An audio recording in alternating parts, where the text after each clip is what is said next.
Thank you very much, Senator Bennett, and thank you for coordinating this effort today. As you all have heard, for the past few weeks, the freshman senators have joined together to deliver a very simple message. We need to act, and we need to act now on health care reform. Now, as people have been pointing out all morning, there's a lot of confusing and, unfortunately, some just false information that's been going around about who's going to be included in health care reform legislation and what that's going to mean for people. So, as everyone has said, we're joining together today to try and dispel some of those myths and to focus on what really matters, which is making our health care system better for our families, for our businesses, and for our nation's economy. Now, one common myth that we've heard is that health reform is a government takeover of our health care system. Now, this is simply not true.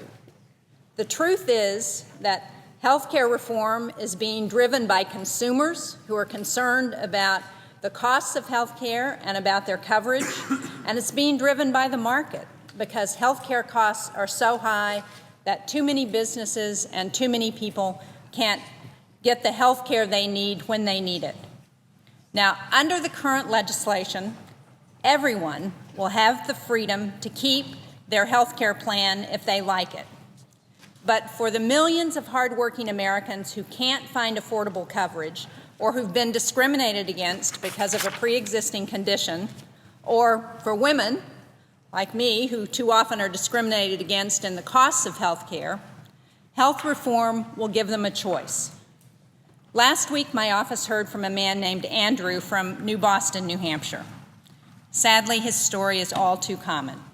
Andrew and his family had employer-sponsored insurance coverage through his wife's job.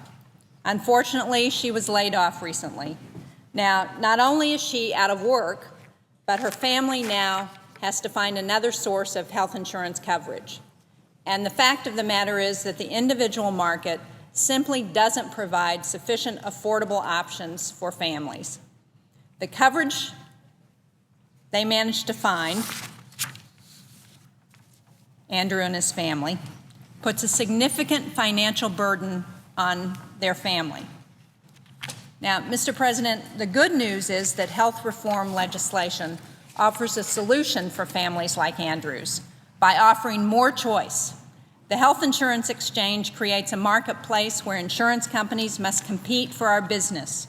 Individuals and small business will be able to shop for the most affordable plans in a way that is transparent and easy to understand, similar to the way members of Congress get their insurance. And Americans should have the same choice.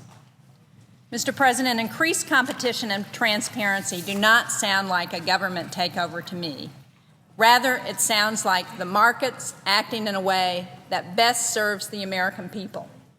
So my health reform reality check is that health care reform is consumer-based and market-driven. You can keep your insurance if you like it. It will increase choices for families. It will promote competition. We need to move past the rhetoric and the myths. We need to rise to the occasion in this pivotal moment in our nation's history. We must pass meaningful health reform for the citizens of New Hampshire and all Americans. Mr. President, I yield the floor. Thank you.